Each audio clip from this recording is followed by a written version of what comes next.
everybody. Happy Monday, August the 6th, I believe it is. It's Labor Day, so happy Labor Day to all of us laborers out there. I am definitely laboring, but I'm really proud to report that I just finished the last connection for the sewer line. So this pipe right here will go up to the toilet and the sink upstairs in the upstairs bathroom, and it also serves as one of the main vents for the plumbing in the entire house. So it actually goes all the way through the roof. Likewise, if you think about, without getting too graphic, if you think about maybe cottage cheese, yogurt, pasta, something like that, if you were to drop that from a vertical, it's going to kind of make a pile. The reason why we have this long sweep, which is what it's called, is so that we don't do that. It kind of just keeps on going. And then, of course, this is very gently sloped to be able to take those solids down and out. So in theory, once this starts to be in use, if you ever have to cut into it, it should actually be empty. So I hope that kind of dispels any fears or kind of grossness or anything for anybody. Likewise, so this is a feature. It's basically a twist off top.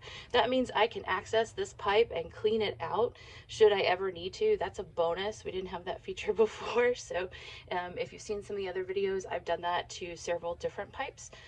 Namely, you can see right here, we are only a few feet from the outside. So the idea is that I don't really have to work too terribly hard to get up under here and clean it out, should I ever need to do that. Now, hopefully I never do, but we want to go ahead and plan for that for the future. And I may actually go ahead and extend, so I would screw on a pipe here and then take it all the way out. I may go ahead and do that at some point once I kind of finish doing the work over here that needs to be done. So if you have not seen under the house in a while, or you haven't seen one of the previous videos, we've gotten all of the cast iron pipe out, with the exception of, I think you might be able to see it, this one funky chunky piece behind me. You see that way behind me past another PVC pipe? That one is super heavy and very difficult to cut, but we're going to drag it out. Everything else is out, so that's a really good feeling. Likewise, all of the old electrical has been pulled, at least on this portion of the house, but I think the rest of it I got it too, because most of the electrical was not run underneath the house to begin with. So now we need to clean this mess up, because you know, Mama's not going to stand for that at this point after doing all of this work, but still really grateful to have it. So no complaints there. And now that all of the plumbing is in, it's just going to make life so much easier to be able to install everything else without having a whole bunch of conflicts and things. So I'm very excited about that. And so next thing is I'll be going upstairs. So hopefully you guys will get a bonus 2-for-1 today. Oh, by the way, this is gas. So we have left all the gas lines in. They are not active. I don't plan on them being active. I'm leaving them for right now because I want to leave myself some options for maybe some other things in the future, but not hurting anything to have it. Frankly, it's kind of handy to swing from because they're super sturdy. So if anything, they're kind of helping the house out as far as that goes. Now, speaking of that, I want to talk a little bit about the structure, because we had, I think you guys saw some comments about the structure of the house. This should serve as really great documentation that the house is indeed not falling down, and just kind of a great case in point. So right here, this is a beam. Structural. This one is, I believe, an 8x10 or 12. I can't remember. So this would be carrying a huge portion of the load of the house. In a lot of ways, these things are oversized. This is a very tight historic grain from 125 years ago, and of course that tree was much older than that when it was cut down, which means it can actually carry more load as those grains are tied together. You can't get that today. That's not really possible. What they'd have to do is basically take multiple boards and glue them and tie them together, or we don't have to do that. Wood itself does experience deflection and sagging. However, just to kind of show you a demonstration of that, that wouldn't be a failure. That would be a normal part of acceptable movement of the wood itself. But what they do, if that does occur, generally it actually happens more when you've got a very well-designed structure. Your soil actually starts to shift. And I don't know if you guys can see what's going on here. See kind of like all the lumps and bumps and things. Now some of that is from you know, pipes and things getting wet, me dragging things through and everything, but the ground does swell with moisture. So we do experience movement, especially over 125 years. That's totally going to happen. Over there, though, you see that big brick thing. That is a pier. So this is pier and beam construction, if anybody's curious. And that puppy is solid. I'm not going to be able to move it. You can see somebody did do a little bit of mortar work at some point there, but not going anywhere. So what would happen is if we did have movement in the soil or something was a little bit uneven, they would go ahead and shim it up. And so I want to kind of show you what that looks like. If you can see right here, over 125 years, we have shimmed half an inch.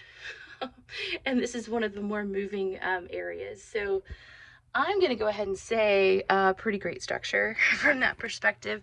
And that's one of the beauties. Had I not gotten this house, I always would have gotten a pier and beam home for this reason, because I can actually go in and I can make repairs and make adjustments. You can see how sweaty I am, but you can go ahead and do that over the life of the building without having to go through major work, major concrete work. A lot of other foundations that you might see in our area, we don't really have a lot of basements because, again, our soil is extremely elastic and moves a lot throughout the year.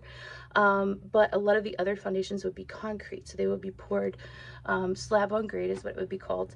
So you would prepare your site. There have been questionable times that people haven't prepared the site well, and so it's resulted into additional movement, additional moisture. And think of concrete, I know we think of it as a solid, but it actually is put on as a liquid, and it behaves like a liquid in a lot of ways. So it actually will continue to kind of dip and move and everything else. That's how you get those spots and stuff. And then once it does cure without reinforcement, but under continuous tensile load, so the load that is making it stretch, basically, that's where you're going to see that cracking. So we don't really see so much of that with these types of structures. You might see some sagging, but not catastrophic failure. You're going to get a lot of hints. In fact, I will go ahead and show you at some point an area of the house that has sagged that we know of since at least the 1950s. And clearly still has not fallen down. So we will be making some repairs to that, and I know I will cover that in the future, but I wouldn't consider that failure. So anyways, all of that to say, under the foundation, which is absolutely glorious, made this final connection. We had a little bit of a distraction with a family member last night, and so that kind of got me off track.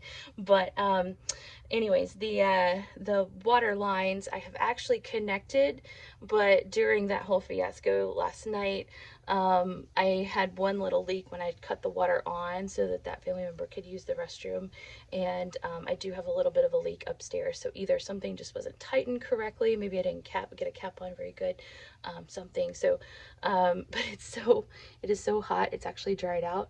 So I gotta go cut the water on, run upstairs, see where the leak is, run back downstairs, cut the water off. This is where doing something as a team would be much easier, but here we are. And then I will hopefully tackle that, and the final thing is putting that toilet in, putting that sink in, getting the bathtub in, and we're good to go. So anyways, hopefully this is maybe some inspiration for handy things you can do to make your life better. Confirmation that while I do definitely exercise safety under the house, as you can see, I always have the phone with me. I usually let people know in my family where I'm going when I'm going under the house, so they know to look out for me if they don't hear from me. But I do not have a concern of anything falling down. In fact, I'm super proud of things like this, because you can't make them like that anymore. Anyways, you guys take care. Have a really great rest of your Labor Day, and we will talk soon.